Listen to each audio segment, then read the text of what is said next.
I love this story, partly because I love breakfast.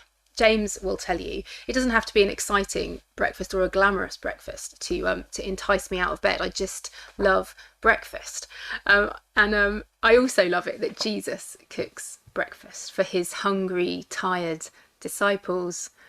We don't know whether Jesus' resurrection body needed feeding or whether it merely enjoyed food. We do know that he ate. Luke's account tells us that when he had risen, Jesus ate broiled fish with his followers on one occasion. And with so many metaphors of heaven being like a banquet, it seems reasonable to expect that even if resurrection bodies don't need food, they're certainly able to enjoy food. And I, for one, am looking forward to that. But anyway, here in John 21, Jesus cooks breakfast. And John 21 warrants a little discussion because I don't know if you read on in John 20 last week after the Thomas story, which we were studying together. But the end of chapter 20 reads like this. Jesus performed many other signs in the presence of his disciples, which are not recorded in this book. But these are written that you may believe that Jesus is the Messiah, the Son of God, and that by believing you might have life in his name. It feels like an ending, doesn't it? A benediction, perhaps. It feels as though John had finished all he wanted to say at the end of chapter 20. So he put this kind of summary in, a summary of the purpose of the book. But then chapter 21 kicks in and it reads like this. Afterwards, Jesus appeared again. Now, there's been lots of speculation about John 21. Is it a later edition? Should it not really be there? Did John or his followers change their minds about being finished? Or are we imposing an ending to John 20 that John never really intended? And the answer is, of course, we don't know. We can't be 100% sure, short of going back in time and asking him. But what do we know? Well, we know that there are no copies of John's Gospel in circulation without chapter 21. So, according to our records, it has always been there in circulation, like this. Also, the language of chapter 21 is very much in keeping with the earlier stuff. We can say, therefore, that it's likely that the same person or people wrote both. There are only a few words in chapter 21 that don't appear earlier, and those are more than explainable by the fact that chapter 21 is all of a sudden about fishing, and this is a theme that John hasn't covered before. And there's also some small details that seem to unite chapter 21 with the rest. So, for example, this little detail that this was the third time Jesus had appeared to his disciples together since he rose from the dead. The other two, of course, being in chapter 20. So that gives a sense that this chapter is part of a whole. It's not just been kind of stuck on in error. Scholars believe that John may have perhaps been close to death, or some of his fellowships may have been struggling, and it may be that he or his close friends may have wanted to add some extra stuff into his gospel. Indeed, this story of Jesus breakfasting with his disciples might be one such of those many more miraculous signs that he talked about in chapter 20. It acts as a kind of epilogue, perhaps, as a way of tying up loose ends and commissioning the reader to continue following Jesus into whatever the future will bring. So, back to our passage. We meet the disciples feeling low. Jesus told them in chapter 20 that he was sending them, but he didn't really give many more details than that. They're waiting for something, but they don't really know what. And so they go back to what they do know. It was Simon Peter's idea. We can only imagine what he must have been going through after he had denied Jesus so spectacularly. How much must he have longed to turn the clock back? What a burden he must have been carrying. And so that night he says, I'm going fishing. And that night these seasoned fishermen go out and they catch nothing. And you can almost feel their frustration that we used to be good at this. What's going on? We can't even do this now. They were out all night. They caught nothing. And then a voice comes from the shore. Throw your net on the right side of the boat. And it's Jesus. But they don't recognise him by his voice. And they don't recognise him by his appearance. It's only when they try to haul in this huge catch of fish that Simon Peter realises who it is. And I love it that Jesus comes to them here at the Sea of Galilee, the place where he first called them to leave their nets and follow him, the place where he had spent so much time and done so many miracles. And I love it that he comes to them at this moment of frustration and desperation, when nothing seems to be working.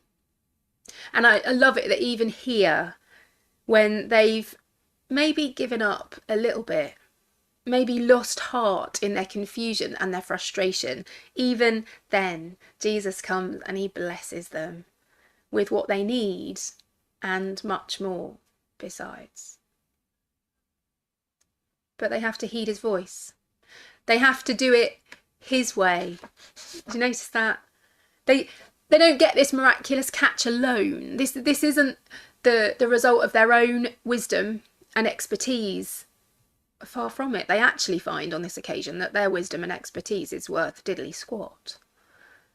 For a long time they've just sat in the darkness on a cold lake, wondering why nothing was working anymore, wondering what was going on. And then the dawn comes, and Jesus is on the shore. And as they follow him and his guidance, as they'd promised they would those few years before, then he leads them to abundant blessing.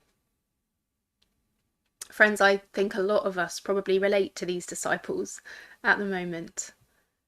We feel like we're sitting in the darkness, wondering why nothing's working, wondering why every door seems to slam shut, wondering why no solution seems to be the right one. And it's hard and it's tough and it's cold out there on the lake. But with the disciples, we will see the dawn. And we will hear the voice of Jesus calling us, guiding us, directing us, if we're humble enough to obey what he says. We have to wait on God, my friends, especially now at this crucial time in our journey through this pandemic. We're desperate to resume things, to feel like it's all over, to get back to worshipping together, to our missional activities, to our social activities. But let's be aware that if we do it in our own strength, relying on our own wisdom, we will fail.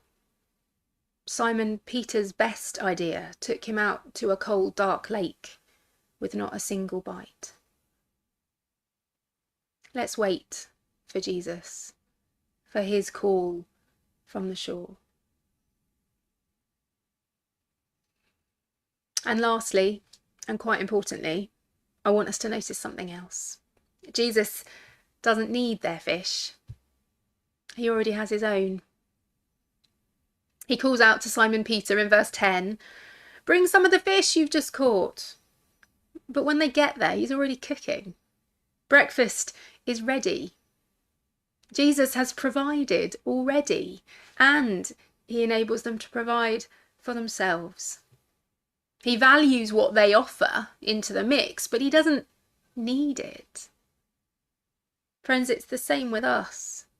God values the gifts and the skills and the offerings we bring, the stuff we can do for him, but he doesn't need any of it. There is nobody indispensable in his kingdom. There is no sense whatever that God relies on us or needs us. Sometimes we say that there's that saying, have you heard it? That God has no hands and feet but ours. And in a sense, that's right. But it suggests a dependence on us that it just isn't accurate. Often these sayings and adages, they reflect a partial truth, don't they? But they miss the bigger picture. And in this case, this saying suggests, of course, that God wants to use us for his mission. And that's right. And it's good.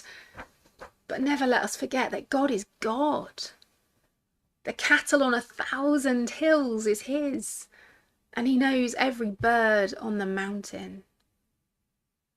The wonder is that he chooses to use us.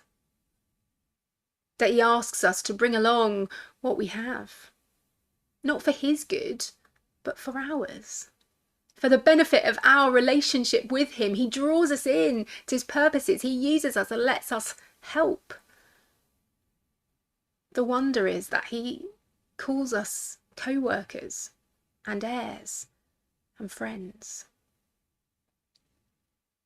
And of course we know that this is only because of the cross. On the cross, Jesus redeems us, he saves us and heals us. He takes our sin upon himself so that we can draw close to God, so that we can be friends with God, so that we can bring him the fish that we only have because he helped us to catch it in the first place. It's all by grace. The amazing grace of an amazing God. Psalm 50 reminded us that God didn't want the Israelites to go through the motions with their sacrifices. In our case, we would say God doesn't want us to go through the motions in our church services or our prayer times or our Bible reading. He wants us to bring him our thanks and praise. Our recognition that all we have and all we are is by his grace and his mercy. The amazing grace and mercy of an amazing God. We're going to bring some of our thanks and praise to God now in song as we sing There Is a Redeemer.